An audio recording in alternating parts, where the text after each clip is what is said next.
നമസ്കാരം കൂട്ടുകാരെ. ഇന്ന് നമുക്ക് ഒരു വെണ്ടയ്ക്ക തീയൽ നമുക്ക് നോക്കാം. ആദ്യം നമ്മൾ എടുക്കുന്നു കുറച്ച് വെണ്ടയ്ക്ക. അത് നമുക്ക് ആദ്യം അതിൻ്റെ ചോപ്പിംഗ് ആണ് മെയിനായിട്ടുള്ളത്.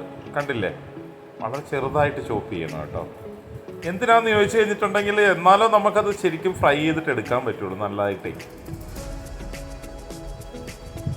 ഈ തീയൽ നിങ്ങൾക്ക് എല്ലാവർക്കും അറിയുന്നതാണ്. പക്ഷേ ഒന്നാമത്തെ കാര്യം അതിനകത്തുള്ളൊരു പ്രശ്നം എന്ന് പറഞ്ഞാൽ ഇത് ചെയ്യുന്നത് ഒരു ട്രിക്കാണ്. പെട്ടെന്ന് ചെയ്യാൻ പറ്റും, പക്ഷേ ആദ്യം നമ്മൾ തേങ്ങ റോസ്റ്റ് ചെയ്യണം, പിന്നെ ഇങ്ങനെയുള്ള കാര്യങ്ങളൊക്കെയാണ്. പക്ഷേ അതിൻ്റെ ആ ടേസ്റ്റ് നല്ല രുചികരമായിട്ടുള്ള ഒരു ഫുഡാണ് തീയൽ.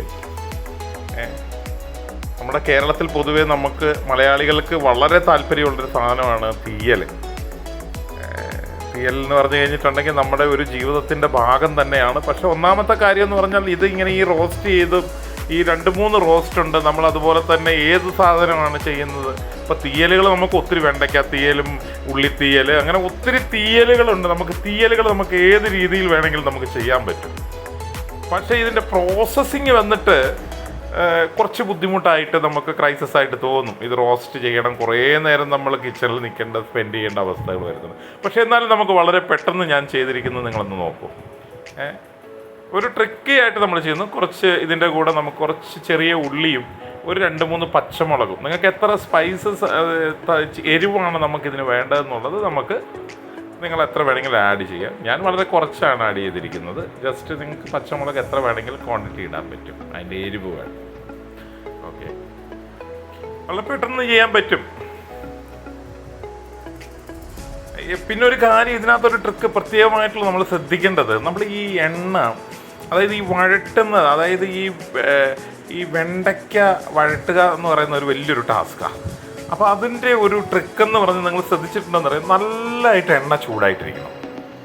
അപ്പോൾ ഈ എണ്ണ നല്ലതായിട്ട് ചൂടായിട്ട് അതിലേക്ക് ഇടുമ്പോൾ നിങ്ങൾ ശ്രദ്ധിച്ചോ, കണ്ടോ, അതായത് ഈ എണ്ണ നല്ലതായിട്ട് ചൂടായിട്ടിരിക്കണം. എന്നിട്ട് നിങ്ങൾ പെട്ടെന്ന്, അതായത് എത്ര എണ്ണ ചൂടായിരുന്നിട്ടുണ്ടെങ്കിലും നമുക്കത് പെട്ടെന്ന് ആകും. കുറച്ച് ഉപ്പും കൂടി ഇട്ടോളൂ, പെട്ടെന്ന് ആയിക്കോളും. നല്ലതായിട്ട് നമുക്കൊന്ന് ഫ്രൈ ചെയ്തിട്ടെടുക്കാം. തീ കുറയ്ക്കരുത്, നമ്മൾ മാറാൻ പാടില്ല. അപ്പോൾ അതിൻ്റെ അത്രയും സമയത്തിനിടയ്ക്ക് നമുക്ക് കുറച്ച് തേങ്ങ എടുക്കാം. കുറച്ച് തേങ്ങ എടുത്തിട്ട് ചെറുതായിട്ട് ഒന്ന് ചോപ്പ് ചെയ്തെടുക്കാം. ചെറുതായിട്ടൊന്ന് ചോപ്പ് ചെയ്യാം. പല രീതിയിൽ ചെയ്യുന്നവരുണ്ട്. നമുക്ക് തേങ്ങ ചുരണ്ടി വറക്കുന്നവരുണ്ട്. ഇത് നമുക്ക് വളരെ സിമ്പിളായിട്ട്, ഞാനത് പറഞ്ഞല്ലോ നിങ്ങൾക്ക് സിമ്പിളായിട്ട്. ഇതിപ്പോൾ നിങ്ങൾ നോക്കിക്കോ, തേങ്ങ നമ്മൾ ഇങ്ങനെ ഈ ചുരണ്ടി എടുക്കുന്നതിനേക്കാളും ഇത് പെട്ടെന്ന് ഈസി ആയിട്ട് ചെയ്യാൻ പറ്റും. ഇങ്ങനെ ഇരുന്നിട്ട് നമ്മളൊരു മിക്സിയിലിട്ട് നമ്മളൊന്ന് ഇത് ചെയ്ത് കഴിഞ്ഞൊന്ന് ഗ്രൈൻഡ് ചെയ്ത് കഴിയുമ്പോൾ അത് അധികം വേവിക്കരുത്.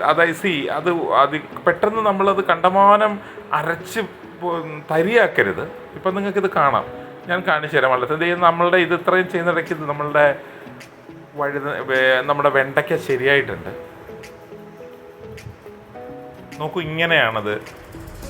നോക്കൂ, കണ്ടില്ലേ, നല്ലതായിട്ട് അതൊന്ന് ഫ്രൈ ആയിട്ട് വന്നിട്ടുണ്ട്. അപ്പോൾ ഈ സാധനത്തിൻ്റെ ഒരു പ്രത്യേകത എന്ന് വെച്ചാൽ, നമ്മൾ ഈ വെണ്ടയ്ക്ക തീയലൊക്കെ ഉണ്ടാക്കുമ്പോൾ നല്ല രീതിയിൽ നമ്മൾ ഫ്രൈ ആയിട്ട് എടുത്തിട്ടുണ്ടെങ്കിൽ അതിൻ്റെ ടേസ്റ്റ് നമുക്ക് വരുള്ളൂ. അതല്ലെങ്കിൽ അതിൻ്റെ ടേസ്റ്റ് വരില്ല. ഇനിയിപ്പം നമ്മൾ ഈ ഫ്രൈ ചെയ്തെടുക്കുമ്പോൾ ഒരു കാരണവശാലും അത് കുറച്ച് കുറഞ്ഞാൽ ഉറപ്പായിട്ടും അതിൻ്റെ ടേസ്റ്റ് കുറയാൻ ചാൻസ് ഉണ്ട് എപ്പോഴും. ഞാനതുകൊണ്ട് എപ്പോഴും നമ്മളത് ചെയ്യാൻ കുറച്ച് ടൈം എടുക്കുമെങ്കിലും പക്ഷേ അത് നമ്മൾ നല്ലതായിട്ടത് എടുക്കണം. എന്നാലും നമ്മൾ ചെയ്യുന്ന കറി, അതായത് ആ തീയലിൻ്റെ ആ ടേസ്റ്റും ആ ട്രഡീഷണൽ ഇതും ഒക്കെ നമുക്ക് കിട്ടുള്ളൂ. അതല്ലെങ്കിൽ അതിൻ്റെ ടേസ്റ്റ് വേറെ തരത്തിലേക്കാകും. ഓക്കെ, നമുക്ക് നമ്മുടെ ആ സമയത്തിന് ഞാൻ ഈ തേങ്ങ ഒന്ന് ശരിക്കും ഇത് ചെയ്തിട്ടുണ്ട്. ഇത് നമുക്കൊന്ന് വറുത്തെടുക്കാം. ഓക്കെ, തേങ്ങ നമുക്ക് റോസ്റ്റ് ചെയ്യാം. അതിനകത്ത് ചെറിയ കഷ്ണങ്ങളൊക്കെ വരും, അപ്പോൾ അത് നമ്മൾ മാറ്റിയാൽ മതി. ഓക്കെ,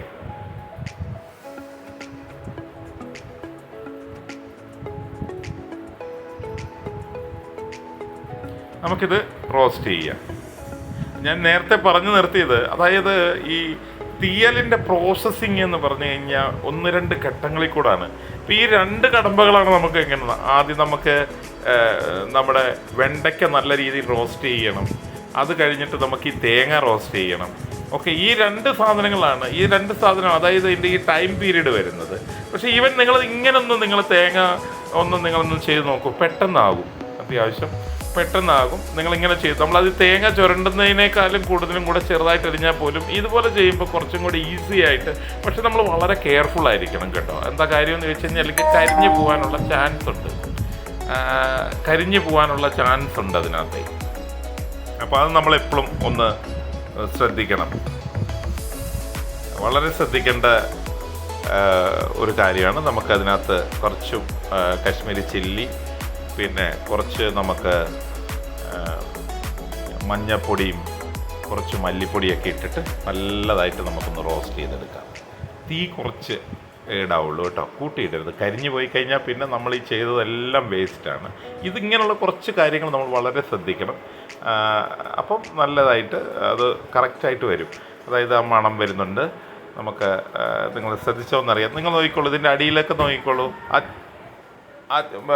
അതിൻ്റെ അടിയിലൊക്കെ നോക്കിക്കോളൂ. വളരെ നോക്കൂ, എന്ത് ക്ലിയറായിട്ട് കണ്ടോ. ഞാനതൊരു മിക്സിയിലിട്ടിട്ട് നമുക്ക് ഒന്ന് അരച്ച് നല്ലതായിട്ട് തരിയില്ലാണ്ട് അരച്ചെടുത്തിരിക്കും. കണ്ടോ, നല്ലതായിട്ട് അരച്ചെടുത്തിട്ടുണ്ട്.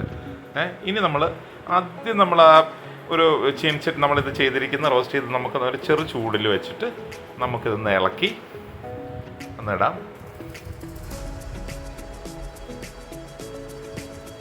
ആവശ്യത്തിന് വെള്ളം, പുളി, നമുക്ക് ആവശ്യത്തിന് പുളി ഇടണം. പുളി വളരെ ഇമ്പോർട്ടൻ്റ് ആണ് കേട്ടോ. ആ പുളിയിലാണ് ടേസ്റ്റ്. നേരെ മറിച്ച് കണ്ടമാനം പുളി ഇടരുത്. പുളി ഇട്ട് കഴിഞ്ഞാൽ അതിൻ്റെ മധുരം, അതായത് ഒരു ബാലൻസിൽ നമ്മളത് ചെയ്ത് നിർത്തണം. അപ്പോഴാണ് അതിൻ്റെ ആ ടേസ്റ്റ് ഫുള്ളായിട്ട് വരുന്നത്. ഓക്കെ, പിന്നെ കണ്ടമാനം വെള്ളം ഒഴിക്കേണ്ട കാര്യമില്ല, തീയലാണ്. പക്ഷെ എന്തായാലും ഇത് ഒരു കുറച്ച് നമ്മൾ പ്ലേറ്റിലോ നമ്മൾ കഴിക്കാൻ നേരത്തിന് നമുക്ക് ഒത്തിരി ക്വാണ്ടിറ്റി ആയിട്ട് നമുക്ക് ഈ ചോറൊക്കെ കഴിക്കാൻ പറ്റും. നമ്മൾ ഈ നമ്മൾ ഈ തീയലുകളൊക്കെ കഴിക്കുമ്പോൾ അതിൻ്റെ ഒരു പ്രത്യേകത അതാണ്. അതിൻ്റെ ഒരു റിച്ച്നെസ് അത് നമുക്ക് കാണാൻ പറ്റും. നിങ്ങൾ കൂട്ടുകാർ ഉറപ്പായിട്ടും നിങ്ങളിത് ട്രൈ ചെയ്യണം. പിന്നെ വേറൊരു പ്രധാനപ്പെട്ട കാര്യം, നിങ്ങൾ എൻ്റെ ചാനൽ ഉറപ്പായിട്ട് സബ്സ്ക്രൈബ് ചെയ്യണം, ലൈക്ക് ചെയ്യണം, ഷെയർ ചെയ്യണം. എന്തെങ്കിലും കുറവുണ്ടെങ്കിൽ ഉറപ്പായിട്ടും നിങ്ങൾ എന്നോട് പറയണം. നമുക്ക് കുറച്ച് എണ്ണ ഇട്ടിട്ട് ഒന്ന് കടുവ് വറവും കൂടെ ഒന്ന് ചെയ്യാം. വളരെ സിമ്പിളാണ്. കുറച്ച് കടുകിടുന്നു, കുറച്ച് നമുക്ക് ചെറിയ ഉള്ളി, കടുവ് പൊട്ടുമ്പോൾ നമുക്ക് കുറച്ച് ചെറിയ ഉള്ളിയൊക്കെ ഇട്ട്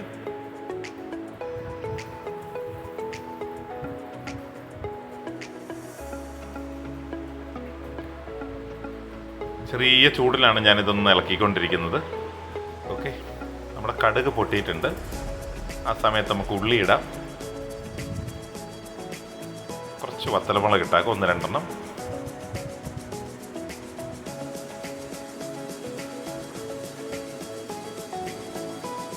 കുറച്ച് കരിയാപ്പിലയും കൂടെ ആഡ് ചെയ്യാം. നമുക്ക് ആയിട്ടുണ്ട്.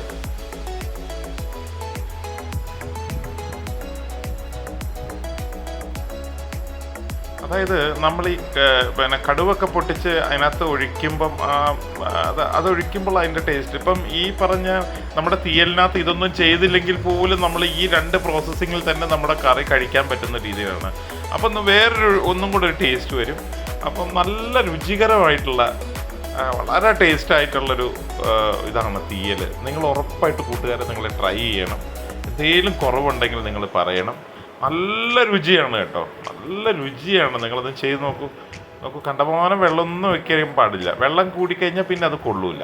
ഓക്കെ, അപ്പം നല്ലതായിട്ട് നമ്മുടെ തീയൽ ശരിയായിട്ടുണ്ട്. നിങ്ങൾ ഉറപ്പായിട്ട് ട്രൈ ചെയ്യണം. എൻ്റെ ചാനൽ ലൈക്ക് ചെയ്യണം, സബ്സ്ക്രൈബ് ചെയ്യണം. Thank you.